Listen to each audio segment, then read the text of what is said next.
Welcome back. Long hiatus. Thinking Out Loud podcast. My cousin Justin, I'm Dustin, and we got his homeboy in the house, so it's gonna be an interesting show right off the cuff. Been a little bit, so cuz what's going on, man? Life is good. And hold on a minute. I'm sorry. We're live and I'm moving stuff. I'm so sorry. Here we go. I just want to make sure we're all good. But it's been a while, and I was like, "Yo, I need to get back on here," and I love doing it. So here we are, and it's just been a year. I'll put it that way. The year of the truth. It's coming The true. truth. The truth is coming out. So Amen. let's introduce your guest real quick so everybody can hear what's going on. I'll let him. All right, his name's Colin Cothran. Known him for a minute now. Started off as a what would you call that? Leasing agent to tenant, and then we became friends. And then I jumped over to a solar company, came with me, and here we are. We've just been busting up ever since. So That's Yeah, man. This was the first guy I talked to when I was looking for a new place. Came in with a no bullshit attitude. I'm like, listen, I need a room. I'm qualified. I need somewhere right now ASAP. And he's like, oh, God's serious. Sure, I got something for you. Cool. When's as soon as I can. Now, I still don't know if I forgive him for making my move-in date on Christmas Eve. But we buried that. But everything else has been good.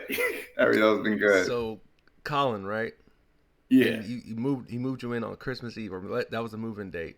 Yeah, you foul for that, bro. I'm not gonna front. Like, I mean, do you have kids, Colin?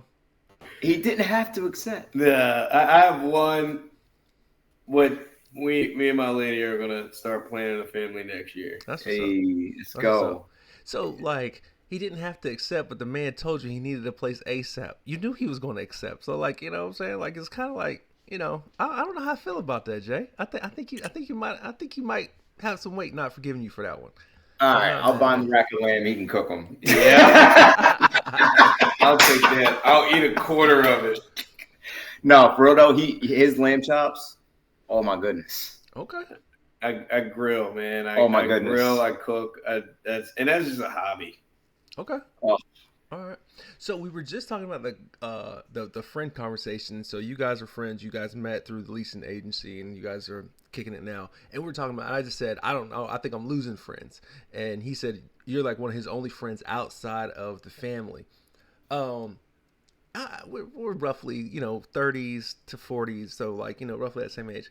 How important is it to have multiple friends or a lot of friends at this stage in your life? Go ahead first, Colin. Multiple is important. A lot is not. Okay. Quality over quantity at our age with friendships, and you gotta assess the value of a friendship. And I hate to make it that shallow, but it's as real as it is. I mean, because people don't become friends or stay for. All right, I'll say this: people don't stay friends if there's no value in the friendship. And value doesn't have to be a shallow thing. It could be emotional support, like mine is just a, a more level-headed opinion. You can put value on anything, but if there is none of any weight, then there is no friendship. So And that's why I feel people struggle when they're older because you're more set and confident in where you are and who you are. speak more into like when you said the value of a friendship versus the quantity. So like quality over quantity, and you said that sounds shallow, but like I would think like as you get older, what your needs are from a friend or what your requirement for friendship or what my friendship costs to you, I think is more important. So speak to that I guess qualities of what qualities are you necessarily looking for in that friendship? I mean, the number one is encouragement. It's not even encouragement. That's no one's responsibility. It's nice to have, that's a plus, but just support. Yeah. And not even support in any particular thing because I support my friends in things that I don't agree with or have any interest in, but just supporting the fact that they want to do it and you're confident in their ability to do it and just keeping them in good spirits within themselves for whatever they're doing. All right. And it's it's easy to do it in a disingenuous way, but it's also easy to tell when it's coming at you in a disingenuous way. Right. So Right. you gotta you, you gotta find that balance. So it's an inside joke because right now, like right before we got on, we're like, yeah, I think I'm losing friends. He's like, yeah, I think I just lost one on the way over here. So I think, if you want to speak into that, cool. But Justin, you go next. So like, what's more important, quantity or quality of friends, or like how many do you have at this age? Definitely quality.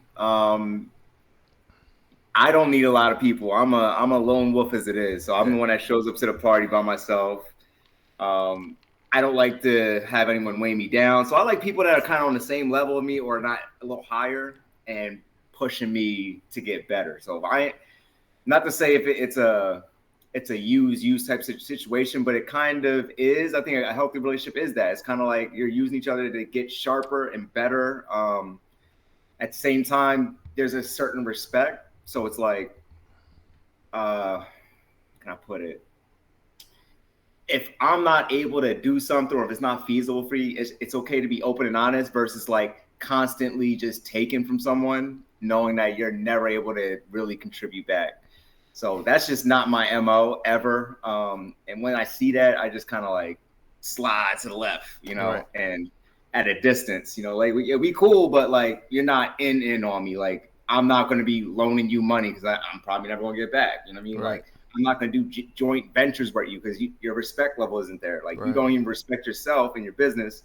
So how the hell you going to care about me and my family and my business? You know what I'm saying? So that's kind of where I'm at. And he meets all those requirements and beyond. Like we learn from each other all the time, Right. And he's one of a few people outside of like you and like blood I can talk to every day. And for not just 5 minutes, like we talking about things, so Right. it's rare for me. And, I don't trust people very well. So he's definitely a solid person, all the way through. Likewise, bro. Likewise. And speaking on that, like as far as like qualities is what you're looking to friendship, I'm telling you, number one for me is do what you say. Don't really talk about it. Do it. Like I'm an actions type guy. Yeah. Like honestly, I can assess and trust a friendship based off the actions. Like so, prime example, like if I invite somebody over to do some work, like we're let's just say we had to rake the yard or cut grass, or let's just say I need help with putting some stuff together, framing or building something out of wood. Your respect level as far as like what I'm asking you to help me do, how you're helping, if you come over, what time you get there, what time I ask you to start, like that'll tell you exactly how your friendship's fitting to go. If you call somebody, he's like, hey man, I need some help. I've helped you with some stuff. You can help me this time. He's like, cool. I'm gonna help you. What time? You say 8, and the dude shows up at 8:30. Okay, hey, you're late, so you don't respect my time. They're still doing a half-ass job. You don't respect my. You don't have an ethic. You don't have an ethic of like keeping the same energy as the work ethic. If I came over and did a good job for you, come over and do a good job for me. Leave early. Have an excuse to get up out of there. This leads me to another topic that I'll get to probably after this, but like how somebody is going to do something when you need help with something is exactly how that relationship's going to go. You're going to go to the club with the same dude. He's going to drop you for women or another group. He's going to leave you with a high tab bill, not pay you. He's going to be the one to borrow money, or he's going to short a waitress at a tip, make you look like an asshole. He's the same person who's going to like, always need a ride to the club and never have nothing on the gas money. Like it's a, like you said, it's a use situation. The problem is the use and the balance, right? They're just using you. You're not getting anything out of it besides maybe somebody with you. It's the same person who's going to run when you get jumped in a fight, versus you didn't come over and see me get my ass whipped. You just came and saw somebody got their ass whipped. And that's kind of like, I think what we're speaking to as far as like the qualities of like in a friendship. Actions. If your actions are solid, then I know you're solid. And that's really more important at this age than probably anything else. So yeah, it's definitely different in your 30s for sure. Like your friends and like how you value it is totally different. Yeah, the criteria that needs to be checked it's totally different, man. 100% different. It changes. Like you're for sure from high school 20s to 30s and 40s. Your criteria is, it's like, yo, can you do it or not? That's the end of it. Like and can you do it to a 90-95% rate?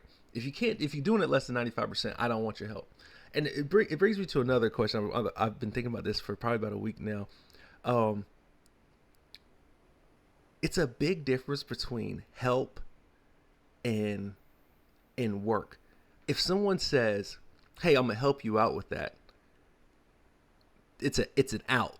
They got an out, right? Because they're gonna help you to their versus if you need some work on something. Like for instance, I'm trying to think. Like if you have a project and you need help with the project, and the person just kind of teeters and nudges around the project to help you. Like maybe he filed some papers, did something like just shady, versus them actually working the project with you, like and actually going through the whole process and seeing it through. Like you know what I'm trying to say? Like if you need like help moving and then someone leaves after an hour, did they really help you? Versus when you completely move all the way in and they're all the way there at the end, like you guys ate pizza and drank beer all day and got it all the way completed done. You see what I'm saying? And like I know that's like it's like a small venture of that, but like I've noticed like that's the difference between now, like I guess with the friendship thing. I don't want anybody's help anymore, because help is to your standard. I need you to work for me if you're gonna do something for me. I don't need any help anymore. I don't want nobody's help anymore. I want work. Like if I call you to do something with me, realize you working, I like that. because like I don't need help. Your help is to your standards versus if you're working, it's to my standards. Like this is the standard, and I'm starting to find that like what's the word I'm looking for? I'm starting to find that to be like one of my more irritated qualities. Like someone, oh, I'll come help you out with that. Stay home. Stay home. Like I don't need your 2 hours of taking me off. I'm probably gonna get more done in an hour and a half that you were gonna come over and do than if you come over and just distract me for the hour and a half and have it out in like 2 hours. You see what I'm saying? Like Yeah. yeah, Thanks. yeah, but yeah, man, it was something that rolled off my brain. You know, I think that's why it's called thinking out loud. Like just some of my thoughts just coming out loud, man. So, Colin, let's talk more about you. So, what you got going on? Are you in real estate, OJ, or like what else you got going on? So, just precursor, I got firsthand experience with the help versus work thing as a business owner because I own a construction company. So you know exactly what I'm talking about. And I've made the tragic mistake of hiring friends that had the mindset that they're helping me. But when that just was not what it is. I've lost out on one of the biggest deals I've ever had because of friends thinking they were helping me. I needed them to work for me, and it didn't go through. But so about me, I own a construction company. I am in sales because of my project management skills in that construction company. I do solar with Justin. I do that, but I'm also a pilot. So I'm getting a degree in professional aviation. I'm going all the way through all of my commercial licenses and instructor licenses, and I'm going to be flying presumably for Piedmont Airlines. I'm already an ambassador for them. They flew me out to Cadet Day in January. They're waiting on me to finish everything up because they've showed interest and they already invested into me. My flight schedule starting Monday is booked 2 hours a day every day until August 18th. That's what's up.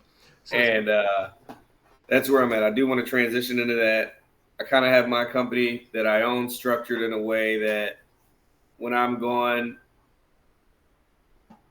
anything I need to do, I'll be able to do without being there, whether it's solar or any remodeling. It'll probably be a little more heavily weighted to solar just because of the path I'm taking now and the connections I'm making. But yeah, that's what it is. I plan things for the long game, and I'm executing them now. That's what's up. I like that you're getting your aviation license. That's pretty cool. It's kind of a dream of mine. Like hopefully when the dust settles, I'm gonna go hopefully become a pilot myself. Not to say like on that level. I just kind of want to do it for personal, and like maybe Let's do it, man. I'll be able to help you. I'll have a license to instruct. We can make it happen. Yeah, Justin, you got the whole simulator. You got everything, man. He be like right in his living room. I'm like, yo, it looks real too. It's like, wow. It's like, yo, you really got this in your living room. That's wild.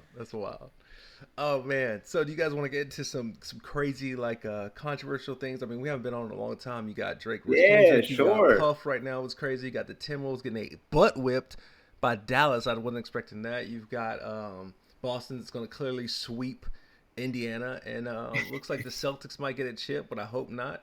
We got a bunch of stuff we could talk about, man. So you guys tell me where you want to go. We're good to go. Where you want to go? You're the guest. Where you want to go? It's between Diddy or basketball. Oh no, anything. I don't know. I mean, I'm into sports. I don't keep up with basketball like that. I watch their playoffs as entertainment. I mean, the Diddy thing is pretty wild. I feel like there's not really much opinion to have on it because I feel like if you don't have one particular opinion, I'm questioning you as a person. Yeah. So is that a society opinion or is that your opinion? You said, is it a society opinion? Yeah, is it a societal opinion or is it your opinion? So, like, for instance, is Diddy a scumbag because society is making Diddy a scumbag, or is he a scumbag in your view?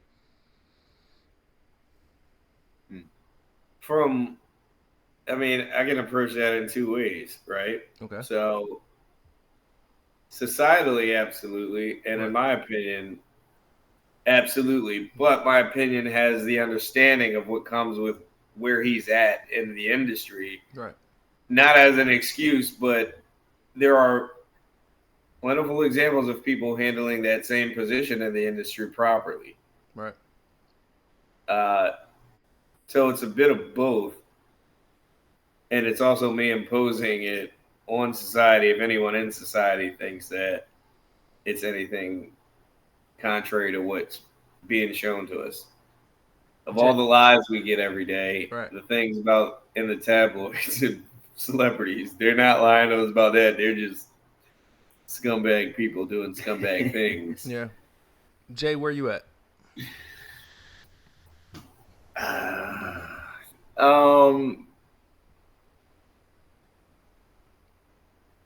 Diddy got caught. He got exposed. I don't know what he did to get exposed. I don't know who's exposing him. Clearly, Cassie came out, but like, you know, what motivated that? And then beyond Cassie, it kept going and it steamrolled, right? So somebody else is really pushing an agenda on Diddy. So the things he did, yeah, absolutely terrible and all that. But I think there's something else also, right, where he has to be a casualty for. And that's kind of where I'm at. You know, I think it's a big distraction for something else. Okay, like this whole Diddy thing is really like, it is what it is. Like, all right, we know this guy has the Diddy parties. We know he did his thing. You know, he's an abuser. We know he's a chronic. I don't want to use a certain word, but he's a control freak. Right. You know, he's like a super alpha like dude. He's got to have he's got to have everything. You know, like, and I guess to get to that position, you kind of got to be like that. So, but I think it's bigger than him, though. I think he's just a very small, I'm not going to say pawn, but there's something bigger coming. And I believe there's someone coming after him, like another big hip hop. Right. So I will say this, like, just to kind of, you know, I asked you, do you feel like it's societal or personal? Personally, I definitely think the video paints him as to be a monster. That's monstrous behavior. Society is in a correct manner to say his actions on that video, he's a monster. He's a terrible person, right? But I recently got a story that kind of changed my opinion, not necessarily about his behavior, but about how rooted this goes. So, for instance, let's say I was to tell you, you know, his first wife, I guess, or girlfriend, longtime girlfriend, Kim, the one with all the kids, right? Let's say Diddy had the same behavior towards Kim, right? And let's say that Cassie was participating in the same behaviors that Diddy showed her on that video towards Kim. And now Kim's dead to not verify that Cassie was also an abuser of his other girlfriends. So, like, for instance, if Cassie was also going along with physical abuse, trafficking, R-word, whatever you want to go with, is she as much of a victim of the abuse as she was a participant when it wasn't just her involved? So, like, for instance, what I'm saying is Diddy was with Kim, right? If Diddy was with Kim and treating Kim the exact same way, but Cassie was right there when he was treating her the exact same way, and then became the person that Kim was, is she as much a victim as she's playing out to be, or is she just next in line and knew the abuse was coming? Like, does that make you feel like that she might be, like, in other words, like, so for instance, if someone is getting their butt kicked, and you join in to help kick their butt, and then you join with that person, and then all of a sudden that person starts kicking your butt. Are you as much of a victim because you helped them kick somebody's butt, and now they're kicking your butt, and you saw the behavior in front of you and participated in it, and now you're the victim of the participation? Like, and that's recently a story I heard. That's all conjecture, all hearsay, no facts, no nothing. But like, so for instance, if Cassie was an abuser of Kim and then became the victim of Diddy from the abuse that he was giving Kim, does that make you look at her a different light? And is Diddy the same monster if he was already a monster and you just participated in the monster's activity and just became a victim of it? Does that make you look at her different, make you look at him different, or does that make you kind of like, as a man, does that make you like kind of like, because like in a lot of things I've been here, it's all like, oh, men are physical abusive, and they're making this real, they're making it sex gender wars, right, about this situation.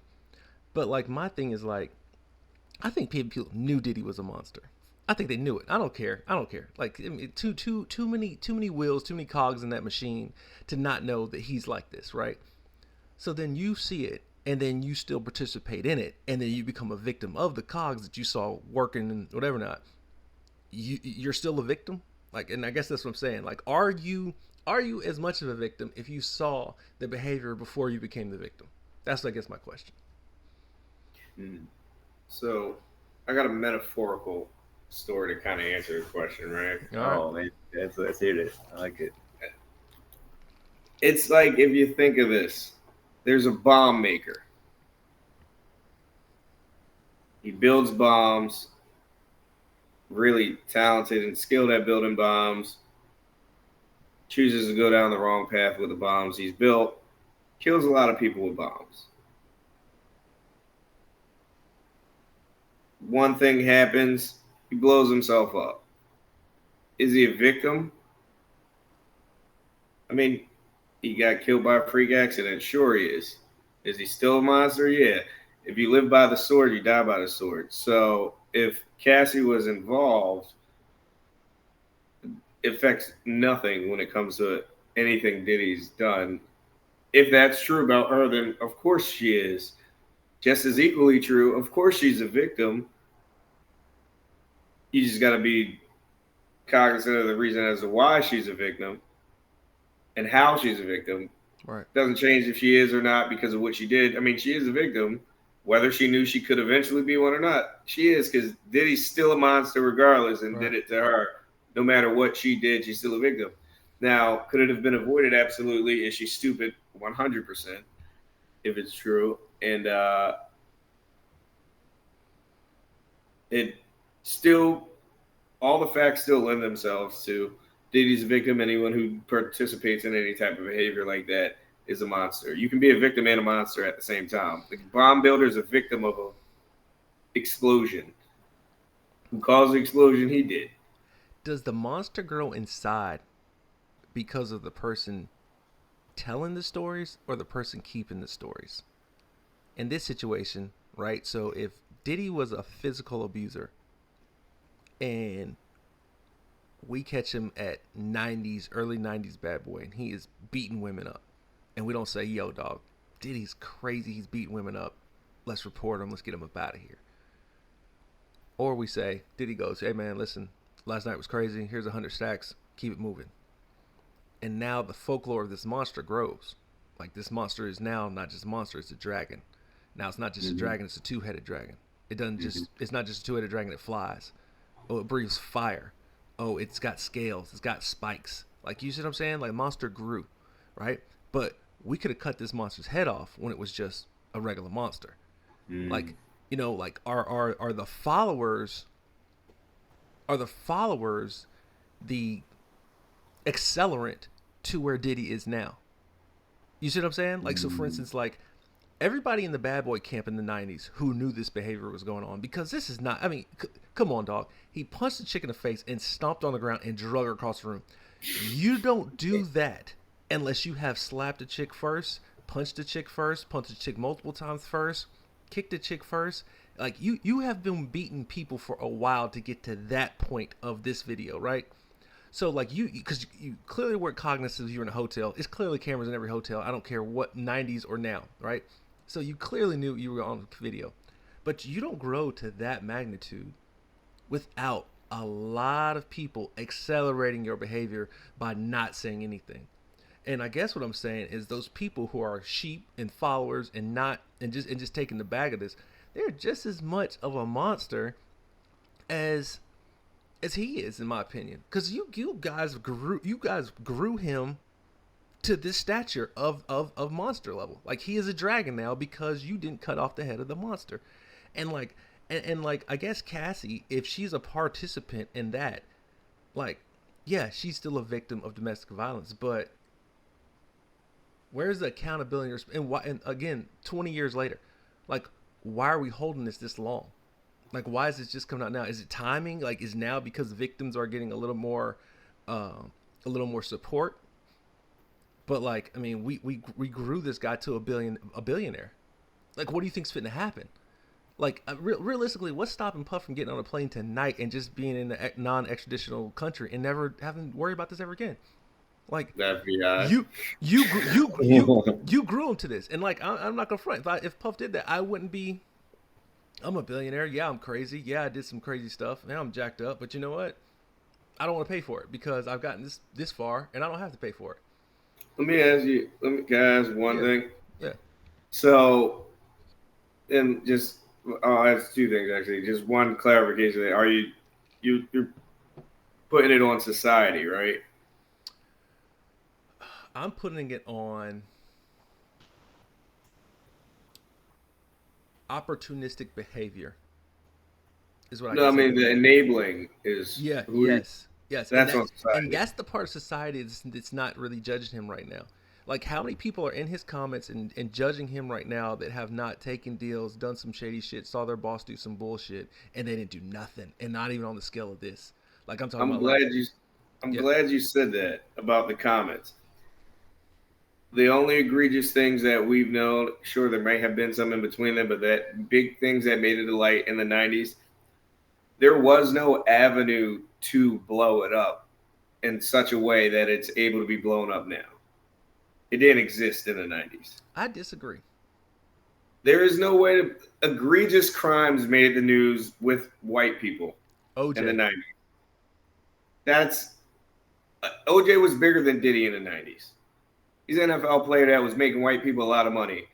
Diddy didn't make white people a lot of money. I would have to disagree because I think that I agree with what you're saying. OJ did make a lot of white people a lot of money, but Diddy was on his way then. I mean, you're talking about that's like, I think this is around the same time, right? I mean, when was the OJ trial? 94, 95? This is, we were just looking at 112's Cupid album came out in 96. 94, 95. Diddy was just kind of just starting to be. Diddy wasn't like Diddy until like 2000s. I'd agree that OJ was a bigger star in the 90s than Diddy was, hands down. No doubt there. Yes, I agree. And how long was it until Diddy started making the people who mattered money? My like, whether you're big or not is one thing, but it matters who you're affecting.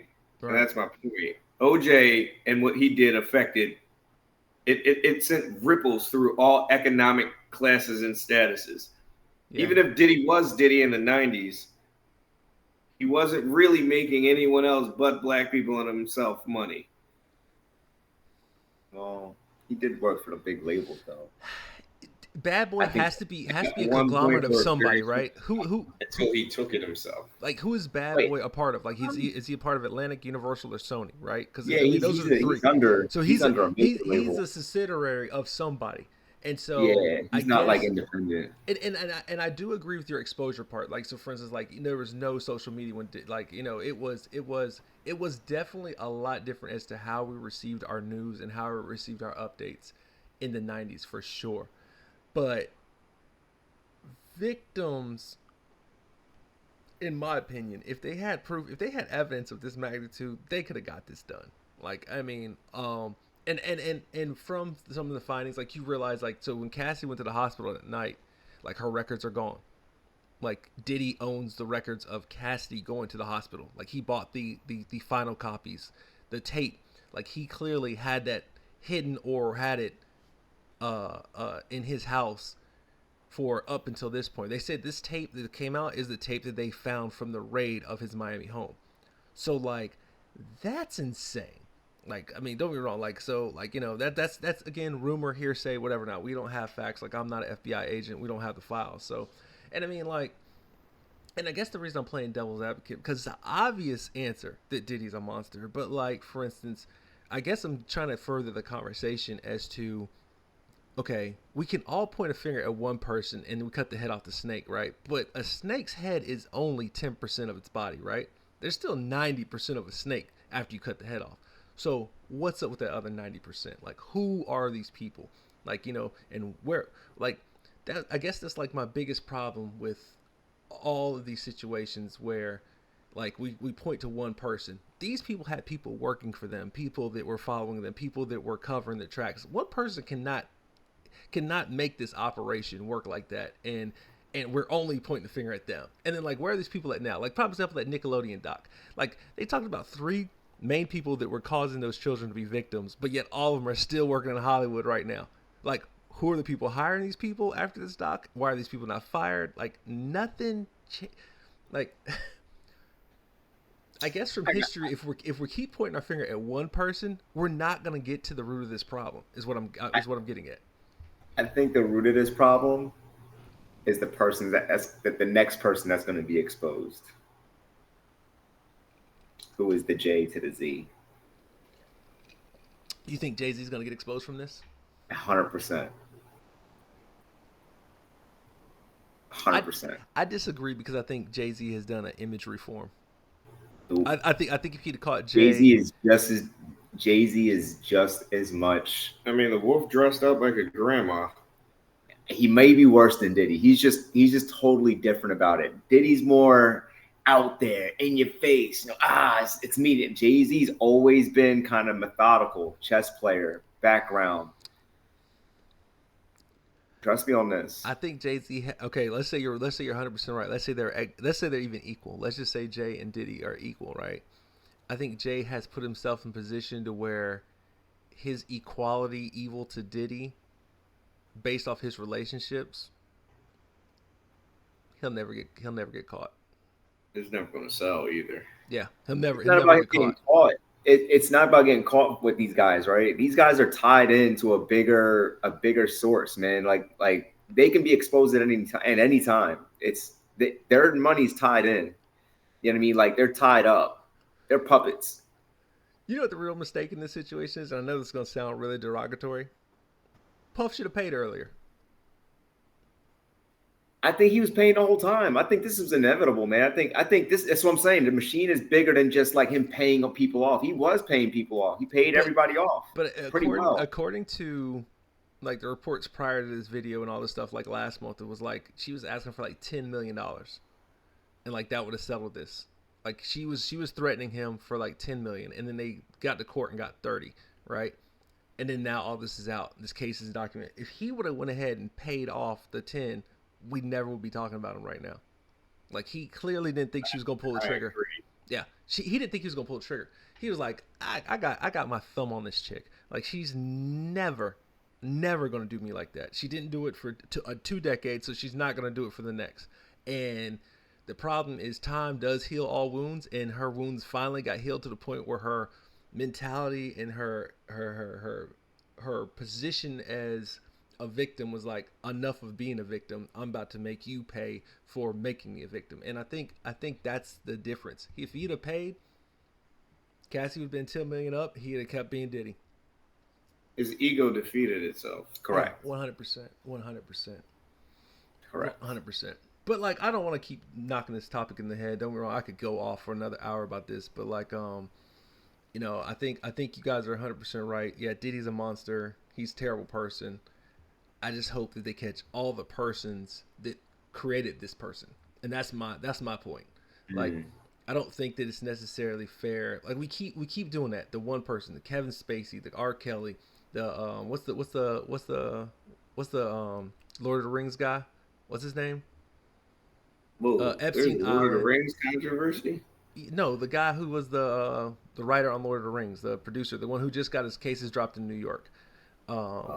I don't Harvey know. Weinstein. There we go. Harvey Weinstein. Like Oh, we Okay. keep pointing at one person, and the problem is they're not getting the crews out of here. Like my thing is this: like, okay, if Harvey Weinstein goes down for 16 years, does everybody that helped him get to this point not deserve some time? Like, do these people not? You know, I mean, and maybe they're victims themselves, but like, you're not helping the case. Like, for example, Diddy's personal assistant just said, "Oh, I never saw anything like this." I'm not surprised though. Like, so you're talking to out both sides of your mouth. Like, how are you not surprised of the behavior of the video, but you never saw anything? You're a liar. Like, you're a liar, and you're complicit, in my opinion. But that's just So one thing, you use the head of the snake. One, like Justin's implying, I don't think Diddy's the head of the snake, but regardless, the principle of the head of the snake is the reason they're not going to sit him because the body knows what the head's capable of, whether you cut it off or not. If you cut a head off a snake, there's still venom in its fangs. right. Someone else can manipulate that venom to kill somebody for a short amount of time and can still cause damage. The body knows the body's not going to turn on the head. The body will eventually die out in and of itself, but it ain't ever going to turn on the head. And those people are never going to do it. Epstein, for example. Epstein himself, however you want to consider it, we don't have to get into that, but there's information not told because of that event, and everyone else gets away with what they got away with. Because even if he did expose whatever he could have, he would have suffered a more painful thing that any judicial system could have laid upon him because of the rest of the body. Yeah. Yeah. I'm gonna go out there like I always do. I think all these people, they're almost like the president, right? They get elected, they get put in these positions, they have a finite amount of time, they either get killed, bankrupt, or they gotta face all these allegations or jailed, right? Right. And then they just get replaced. And there's a new person in there, they're quiet for a while, and then when their 20-year expiration date comes up, they just replace them. Right. Like that's how I see it. It's a revolving door. And it's almost the same type of roles. Like just from being in the music industry, right? If someone has a particular sound and they're pushing that, there is no room for you to even, if you're not as good or you're too late, you can't, like Drake, right? The singing, rapping guy. Yeah, there's other guys that can do it better and all that. There's the Tory Lanez and whatever out there. But at the same time, Drake is that in that lane already. So it's Right. kind of like, No, they definitely control that. you know what I'm saying? Like, Yeah. it's just one of them things, man. Like it is what it is. And I think this is all really a distraction for what's really going on in the world. It's like, oh, let's pump them up with Diddy and Trump trials and all this other stuff when there's food's getting poisoned. Yeah. No, man, you know what I mean? agree with that. Yeah. Yeah, you know what I mean? That's from that. You know, like our currency's failing. You Right. know, Right. there's So- real stuff going on. Did you guys see the CNN interview with Cameron and Mace. No. The CNN reporter was interviewing Cameron and asking him questions about Diddy. Yeah. And how she was Yeah. like, he's like, so can you relate to the behavior? And he's like, what do you mean? Can I relate to the behavior? What you talking about? He's like, I don't hit women. Like I don't like and like that interview where he's basically like, she asked him how he feels about Diddy about 4 or 5 times, and then finally Cam's like, okay, cool, you gonna play me? I'm gonna play you. Here, I'm drinking Pete Corpse Power. I'm about to go clap some cheeks, and we do our podcast at 8:00 on It Is What It Is. Shout out to Dipset, and it was out, right? Like, do you think that reporter Yeah, was that was foul? wild. Like you saw it, right? You know what I'm saying? Like, Yeah, was that no, he reporter, just that reporter was wild, right? Like she should have never. Because they're all about propaganda, D. They're not about real news. They're about setting us against each other, and they were trying to get Cameron to say something against you Mace. know, so like, oh look, we got someone of the culture like bashing Diddy, right? Like, but Cameron was like, yo, I don't know this man. I was never at no Diddy parties. I don't like what he did, but that's him. You know what I'm saying? Right. Like, I don't respect. That's it. It's psychology it's not even hard to identify. It's not hard to study a group. Man. It happens in everyday life or in the psychological world. They know what people thrive on. People gossip. Yeah. That's all most people have anyway, regardless of if they're shoving it down your throats or if it's between friends and smaller circles. That happens every day. So they just scale up and place it in front of you the other people are already in front of you because of whatever they're doing, and now there's something spicy sprinkled in, gossip about it. Oh man, they got your attention. Yeah. No one cares about anything else because in their head it doesn't affect them because they don't see a direct impact or they can't connect the dots of how anything else that's serious happening in the world directly affects them. So it is everything is an indirect effect from those levels that affect us, but like more conscious people, for lack of a better description, identify that better than the average person. And that's, I mean, it's easy. We all listen to rap. We watch what's happening. Like, that's our entertainment. And then you sprinkle some controversy on entertainers and people who gotta keep us occupied for, what is it, like average? Like, it goes on for 4 to 6 months. And then there's something else like it never even happened. Do you think that people are becoming more aware or more conscious of media outlets or news outlets trickery of humans? 100%. Absolutely. And, like, Yes. and do you think that's what's sparking the age of,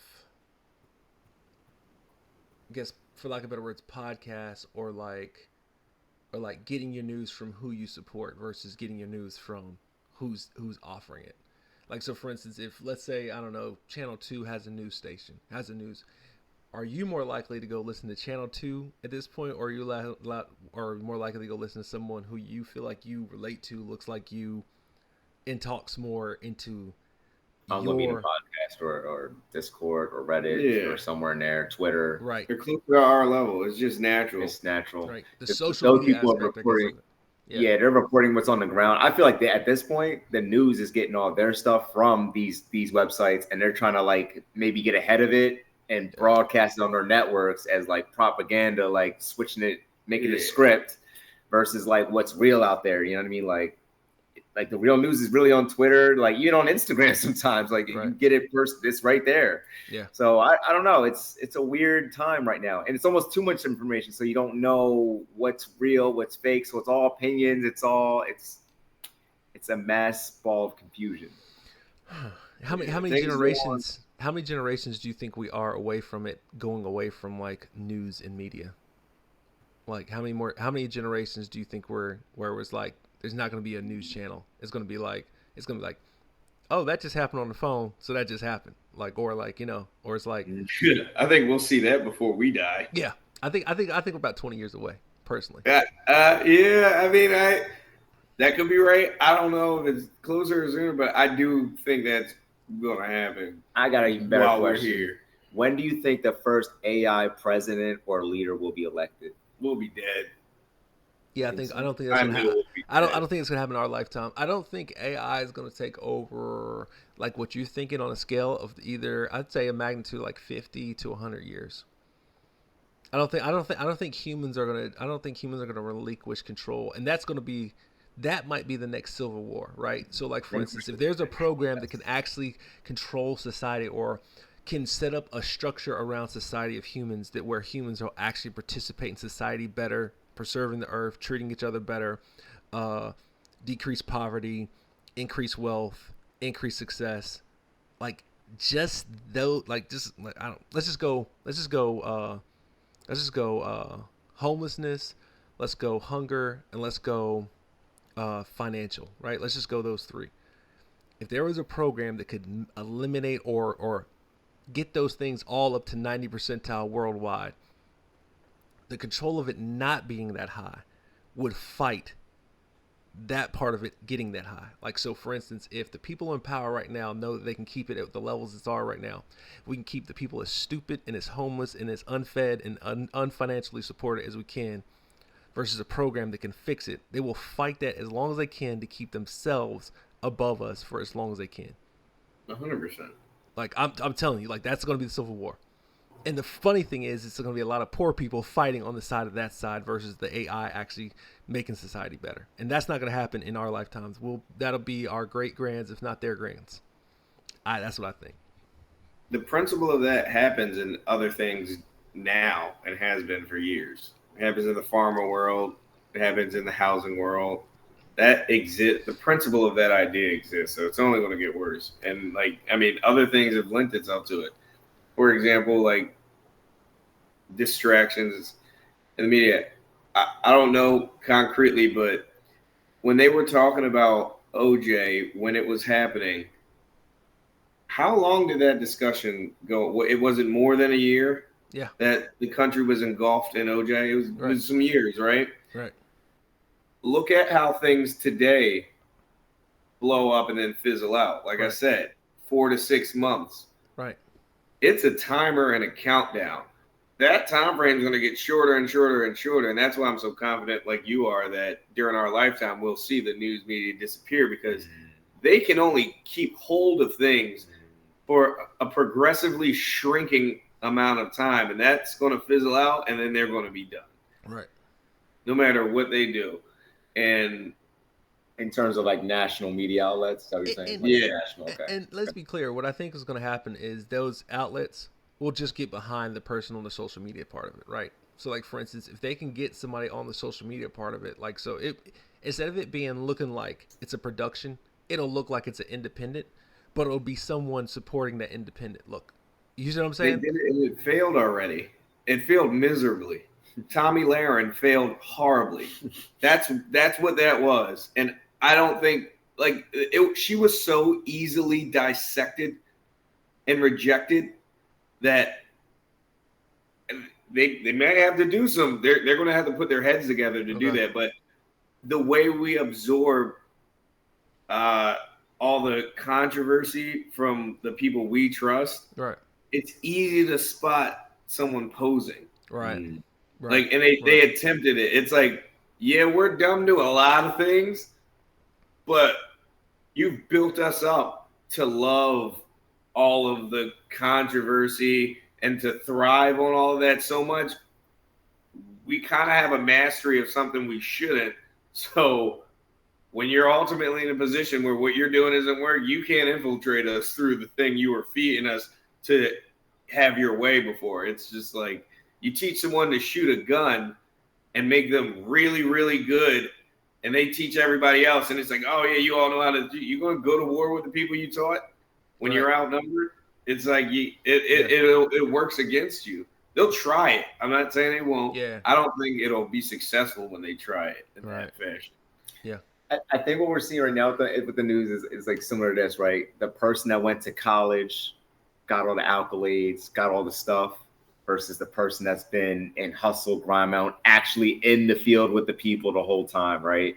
So then these you're on this fancy news outlet, you got your script, you got everything, get your salary, versus the person that's building it from ground up. The person that's in this, they're kind of just like a puppet, and then now you're trying to go on your own. You don't have the hustle, you don't have the EQ to even connect with the people on that ground level, versus the person that has the podcast like Joe Rogan, that has that. So check this how this just went full circle, right?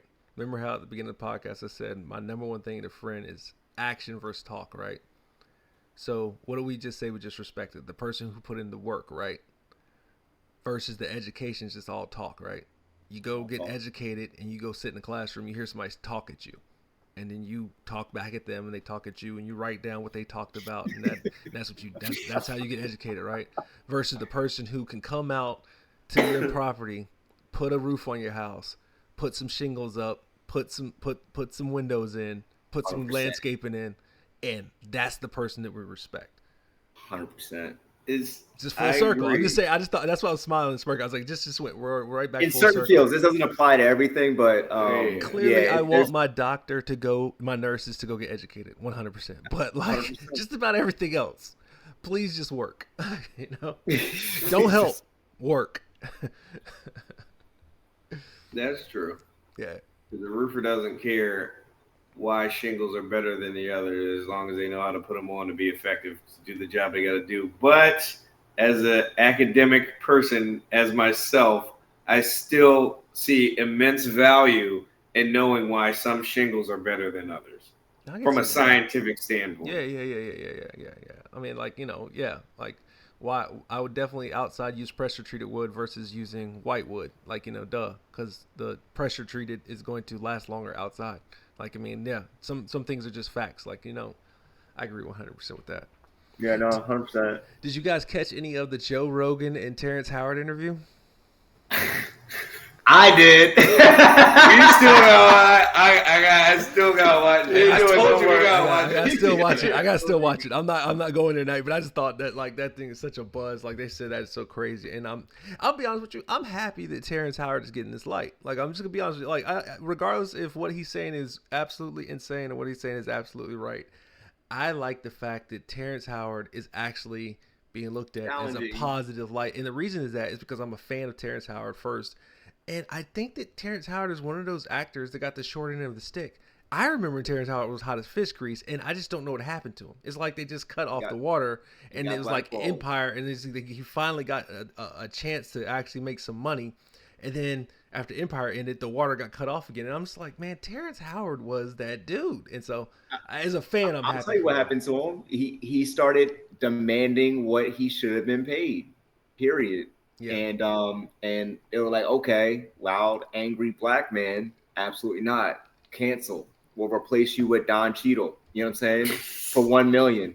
That's what happened. And then he's like, oh wow, okay. After I helped Robert Downey Jr. get his job back after he was in rehab, and because Iron Man put him back on the map. Right. You know what I'm saying? Right. And then to come down, find out in the sequel, like, oh, this guy's getting, now they're giving him this $9 million pay bump, and they're bumping me down.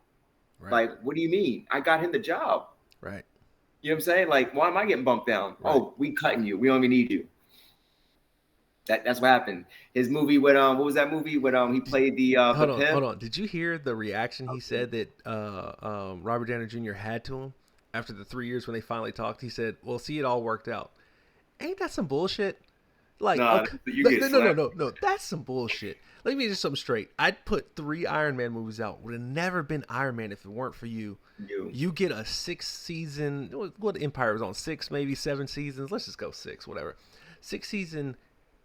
You realize working a TV show is clearly harder than working a movie, and it's paid, and you get paid less. Like, I mean, if you have to come to a job every day for a year to shoot a show that airs, Empire, I think Empire is like one of the last of like the 12 or maybe 20 episode seasons. I think it's maybe one of the last like sitcoms or whatever you want to call it, TV syndicated shows that had a 20 to 12 episode show. So if I got to shoot 12 episodes, let's just say a minimum for a season, versus a movie set that could last 6 months to a year, like clearly the work on the, and I'm not in every scene of a movie, but I am on every scene of maybe a TV show or more scenes. Like clearly you have to work harder. And then Robert Downey Jr. goes to you and says, well, it all worked out anyway. No, motherfucker, it didn't all work out because you're up 100 mil X and I'm only at half of that, or maybe even a third of that. Like, I just thought that I thought like him breaking down. I think he's at peace about it, but like I just thought like it all worked out, and I'm not as rich as you or successful as you, but I made you successful, and you couldn't help me. I just, oh my goodness. That's a slap in the face. Slap in the face. And it took Terrence Howard a while after Iron Man because he was in a deep depression to get back to Terrence Howard in his heyday. I think at one point he was putting out probably 2 mainstream movies a year and maybe like 4 independents. Yep. Like that's how I remember him. I remember him killing it. And then, like, because I was following him, because I even bought his little stupid music album, which was terrible, but I bought that shit. I was at Best Buy, and I was like, I was just a fan of him, and so I just think it's so crazy that someone would have the gall or the audacity to say that to you when you used to be a cokehead and was going in and out of jail, and he got them to pay your $1 million bond to get you to play this movie, and now you're Sherlock Holmes, Iron Man. Like, I mean, don't get me wrong, and Robert Downey Jr. is a great actor. He's great. Don't get me wrong, he's great, but what a jerk thing to say to him, and I just didn't like that. That was the part of the clip I just absolutely hated. I was like, ugh. Yeah, it's a typical cokehead thing to do to somebody and say that. That's crazy. Yeah, it all worked out. Like, I just stole. Yeah, it all worked out, right? I stole everything out your house, but you still got a house, so it all worked out. Yeah, the house still there. Yeah, the house still there. Burnt it down. Yeah, right. But yeah, and then like I'm not gonna even get into his science and like the 90 patents he has and how He has the patents that apparently this AI is actually getting worked off of, and how he's making no money off the patents. It's amazing how who they champion and who they don't. He's going to be the next one with the little kid case. Watch, they're gonna kill Terrence Howard. Like they're gonna kill him. Man, the Like stuff he's exposing is like. Now, I will say I don't agree with everything he has to say. There's some things that are like, because me and him, we go back and forth. He always points out some good things. I think that's another thing. We're like opposite on certain things, but it always, we know how to talk about and debate about it in a good manner without getting like over emotional. Oh, you're wrong. Fuck you. No, none of that. It's like he's giving his points, and I'm like, well, no. What about this point? It's like, yeah, true, but he's pretty much just exposing how everything that we think we know is matter of fact is nothing more than just an educated opinion that we all accept. And that's what I kind of like about it. It's like, not saying that his is the answer, but it does raise a major question about what we think is what it is, like what reality is, or the universe itself, or even mathematics. Like he's challenging mathematics clearly, right? Like 1 times 1 is 2. 1, which doesn't make sense if you do it physically. If you do it physically, yes, it doesn't. Right, we can chime in on this and open the can of worms if you want, but I have a math background, and there's a reason for that. Okay, go. From an engineering standpoint, because that is what my first degree was headed towards, civil engineering. Math at that level is a principle.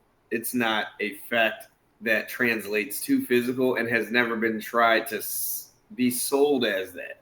When they teach you that, they don't ever hold an object in their hand to teach you that. They're teaching you the principle, and that is the first step of the principle. Okay. Like 1 times 1 doesn't mean like there's 2 1s. The first 1 before the X is a description of how many 1s there are after the X. Okay. There's a 2 before an X, and there's a 4 after the X. 2 times 4 is 8. Because if you had that 4 described, the 2 is the description of that 4 twice. So 2 is like, all right, if you had that 4 2 times, it's 8. If you had this number 1 time, it's 1. Because you had that number 1 times. Like, I can do it in the physical. This vape times 1. Not in the you're thinking of the concept of multiplication wrong. It's not saying 1 times this vape is 2 vape. It's like, no, I'm describing this as 1 vape. So 1. I got what you're saying. Okay. I got what you're saying. Before you go, Dustin, I love that point, right? So here's my thing. You see how long it took him to try to uncomplicate that equation, right? Yeah. To me, why don't we use practical concepts? If I have 1 pillow and I multiply by this pillow, it can't be 1. Because and the reason he's saying that is because the problem between multiplication and addition is technically in the physical, right? But multiplication is in the theory. So, like, for instance, the 1 before the 1 is the idea of it being multiplied by itself. So in other words, like, okay, if you take 2 physical pillows and multiply them, clearly you still have 2 pillows because it's 1 pillow plus 1 pillow. But in theory of multiplication, what he's saying is that the idea of 1 pillow multiplied by 1 physical pillow still leaves you 1 physical pillow. And that's what he's saying. No, but it's not the idea of 1 pillow multiplied by 1 pillow. It's the idea of if you have 1 pillow, it is 1 pillow. If you have 2 pillows and you multiply these 4 pillows 2 times, it's saying you have 2 pillows. 2 is the number that is the hypothetical. 4 is the tangible. And see that the only problem with that is that he's not arguing the 2; he's only arguing the 1.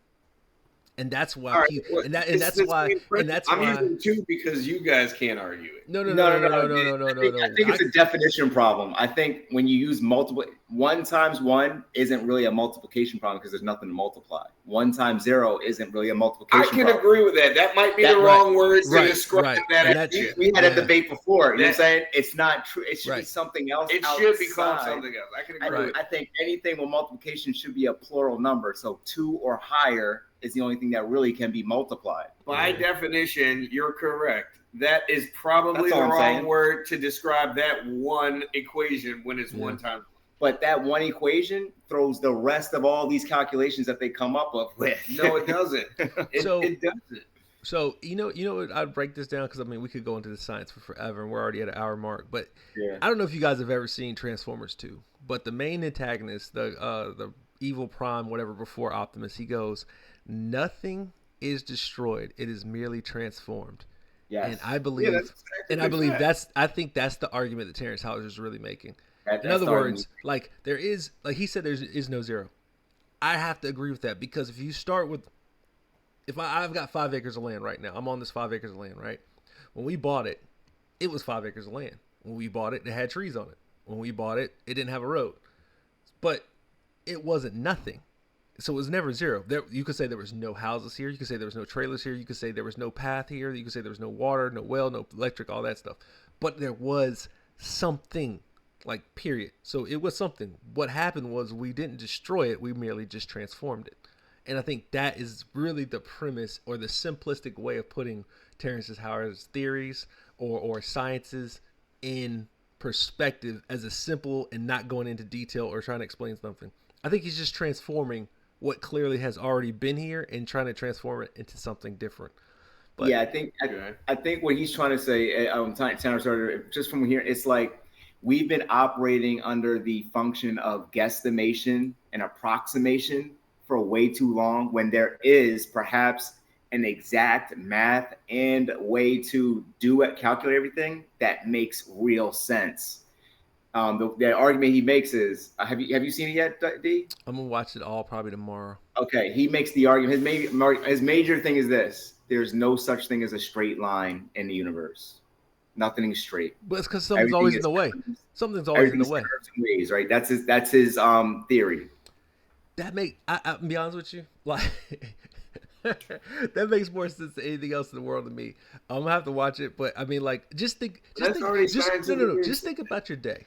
Okay, but we're still learning we're still learning our math based on straight lines, squares. I told you why though. But no. I understand what your why is, but what I'm trying to say is Terrence Howard is saying, why are we still following something that is just an approximation when he's saying I have an answer to an exact. You see the reason why every day. Here's why I have to say this straight line. I just say we can't always accept what our reality is right now because they've been lying to us for a long time. I might have to agree with that. Here's where I say the straight line thing is probably the most simplistic thing. Okay, prime example. We all go to work 5 days a week, right? Mm-hmm. Yeah. 7. I bet you 7. Yeah, we're not that fortunate. Yeah. I bet you've never gone to work where you're from your left house to your start point has never been the same time in your whole life. Correct. Oh yeah, no, I know. Never. Okay. That right there. All right. You know exactly where you're going and what time you got to be there. But I guarantee you the time frame it took you to leave your house to go there. And it's planned, right? It's scheduled. Like, Monday I got to go to work, right? Cool. Work starts at 9. I know when I got to get there. Cool. Guarantee you from your house time you left to when you got to work has never been the same time in your whole life. But it's something you do every day consistently. It should be the straightest line of your life after you get in the workforce, right? Guarantee you that time's never the same. And that's kind of like where I totally agree with him. Like, it's clearly the calendar of the world is jacked up. This 365 days, 12 months a year, 31, 30, and 28. Like the second month being February at 28 and 29 days. That's the dumbest shit in the world. That started with Julius Caesar. 24 hours in a day. That doesn't make any sense at all. The concept of using measurement outside of tens, that doesn't make sense at all. How we weigh, how we measure shit, and just I guess I'm gonna go with America. Like, it's just I could just go down the rabbit hole of shit that just doesn't make sense. But like, All it's right, not here I got nor a question there. for my guests here. All right, Why do we have so many different math systems? Why is there a metric system and then a standard system? Why? Because America's stupid. Okay, I love that. That's a great answer. That's not like, but that doesn't even challenge anything. Everyone knows the metric system versus imperial is stupid.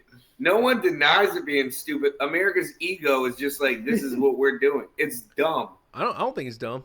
I'm gonna tell you why. I think if you were in charge and in power, you try to figure out how to make as much maximum money as possible. What's the easiest way to make more off of less? Is confuse the people who are distributing to quantities, right? So like for instance, if somebody says, here's a liter of gas, and you say, well, we don't take them in liters, we take them in gallons. You got to figure out how many liters make a gallon, and then we'll take it. And then all of a sudden you're like, wait a minute. What do you mean you don't take liters? This is the only way I know how to measure it. Well, this is a gallon. This is what we take. So you fill that up and we'll take it for the same price. And then all of a sudden they did it. And then they're like, I just made 4X on 1 gallon versus what they were going to sell me for 1X at a liter. Gotcha. So It's a money play. It's a money play. It's not dumb for that reason. Right. For that reason, it's smart. It's ingenious. But for the way we see it, because we're just going out on a limb here, kind of above average intelligence compared to the populace of this country, we look for efficiency. And anything that's not efficient, in my opinion, is dumb. Yeah. No matter what the agenda for them doing it is, it's like, oh, I can see why you did that, but the masses is using it and supporting it. Like, it's like, oh, this is the way, it's better. It's like, well, no, actually, it's not. It just unnecessarily complicates things to take advantage of you, but you don't even know that that's happening. So it is actually dumb. We just do it. So I'm going to take that. I like that. So I'm going to take it deeper, right? Is our education system efficient? No. Jesus Christ. Is our college system efficient? God, no. Okay. So we're getting all of our facts and information from a system that's imperfect and not efficient and outdated. Who? You just admitted to it. Americans. Around the world. No, it's not like that around the world. No, don't all your scholars come to America to get their education? But look what they come to get educated in. Like, here's the thing. Okay, so if you were to take, when's the last time you spoke to an American doctor, right? So, like, if you're coming here and your family works, let's just say has a convenience store, a family-owned convenience store. We all lived in the same house. Aunts, uncles, grandmas all came through the house. We run this convenience store. We happen to have chains. We saved up, got chains and chains and chains and chains. Our generation. Now, for instance, in your situation, your son, your daughter, that's the second generation. You have wealth to get another convenience store, but you say, listen, you're going to have to work 10x years to get this convenience store money again. I can go send you to school for free. And if you become a doctor or you become a lawyer, you can make this in 3x. What opportunity am I going to force your child to do? I'm going to force you to go do this in half the time or a third of the time. Like, I'm not going to let you sit here and make my mistakes. That's the difference in other cultures and our culture. We're the only culture that's going to say, hey, well, your dad grinded it out. You got to grind it out. You know, like, why are we making that same mistake? Why are we holding our children to our way? Or, like, you know what I'm saying? Like, you want them to do it faster and better. If you're going to go the education route, lawyer, doctor, engineer, faster, better. I know that salary. I know that salary is going to come with. You're going to be light years above me. You don't have to work at an hourly rate. You're going to work a salary rate. That salary rate is going to be this much more than my hourly rate. Once you get it down and figure it out, you can then promote your next generation at a higher salary rate, or you have more wealth to deal with better opportunities. And that's all it really boils down to. Like, it's the better opportunities. Yeah. If you go look at a college, if you go to your local college, there are going to be 120 plus more degrees in there. The problem is, like we've said multiple times on this channel, it's only 20 degrees in there that's worth the cost. The problem is that we still getting. I think it's 20. I'd say all sciences, all maths. I'd say business, Nah. No. Hear me out. Business, medical, and then law, and I think that's 20. I think there's what, probably 10x of maths. I think there's probably 5x of engineering. Let's just go one medical. Let's go one law, and Oh, the then let's specific go let's field. go let's go 10x of sciences. So like I think it's roughly 20. Yeah, 20 degrees. I think there's roughly 20 degrees that are worth. That's my theory out of 200. Like 20 things to go to school for. yeah, it's only 20. That's it. Like if Yeah. if your son or daughter says, "Hey, I'm gonna go get a job in social work or something else," be like, "You might as well work at McDonald's. Go become a manager." No, nice. Like by the time you get done Love that. with managing McDonald's in the 4 years it takes you to become a social worker, you will make more money than the social worker does. Period. That's true. Stay in your lane. Like if you apply yourself at Walmart and become a manager and become a store or a regional supervisor or a regional manager, you'll make more money than the 4 years. Just apply, focus, do the training. You're better on job training than going to school with any of those. We used 120, so the other 100 degrees. But the 20 degrees that are in the math, sciences, law, business, and medical, you'll make more money. Nursing degrees, you'll make more money. Doctor degree, you'll make more money. Law degree, you'll make more money. And I think maths and sciences, you'll make more money.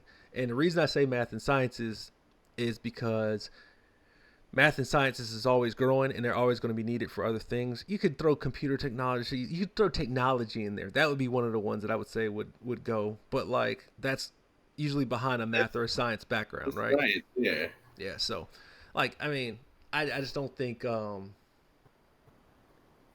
I just know my masters and my bachelors ain't worth a shit. So it's No, what it right. is. It is what it is. Like Me and my buddies say this all the time. Hey, you divided it up into the specifics. That's why when you said 20, I was like, huh? I don't even, because science is science, math is math, engineering is engineering, medical is medical, and law is law. I throw And then I everything throw else, I throw business in there, and business is probably the shakiest one on there. But a business background is better than 90% of degrees, in my opinion. I had someone working for me with a BS in business, and I've never had one, and I'm the one that was running a company for 10 years. And that's no shade at all, and they will admit it. It doesn't do anything. Well, Because all business degrees teach you how to do Is is theory. to work for someone else. Maybe entrepreneurship, Theory. but a business degree, I've taken business classes and I'm like, Theory. this is telling me things I learned in my first year of running my business myself, and this won't help me grow anything else, so I stopped. but look, I took an aviation business class and learned way more from that than any other business class I've taken. but look what we talked about. We talked about experience, right? So like for instance, due to your fact owning own business, you learn business, right? Like tangible work is going to teach you more than educated work. Like for instance, you can tell me how to frame a house, or we could go frame a house, and then I could be like, all right, now it's your turn, and you'd be like, oh yeah, I remember this, I remember this, I remember this, I remember this. We don't have to go through the jargon of it. Let's go put this wall together, put another wall together, attach the walls together, now build the roof over it, and what do you know, voila, house, or voila, framed. You know, I agree with you. Like, and the reason I guess I go business is because the business degree is so universal to where, like, if you get into something else outside of business, the business degree will still allow you to do a lot of degree jobs that people think that you need a specific degree for. And and maybe that's and But maybe to it's, get hired, and maybe it's less applied than necessarily yeah, it's I guess maybe it's applied and necessarily not known. Like, so for instance, I yeah, don't the have a business standard degree. you have to meet. Yeah, yeah. Like, you'll be a better business owner getting your BS in psychology than in business. You'll have a more successful business being a master of psychology than you are of whatever they teach you in business school. And as a salesperson in sales, you know that because we use more psychological tactics than the Business, things they teach you in Gotcha. even the highest level of business courses.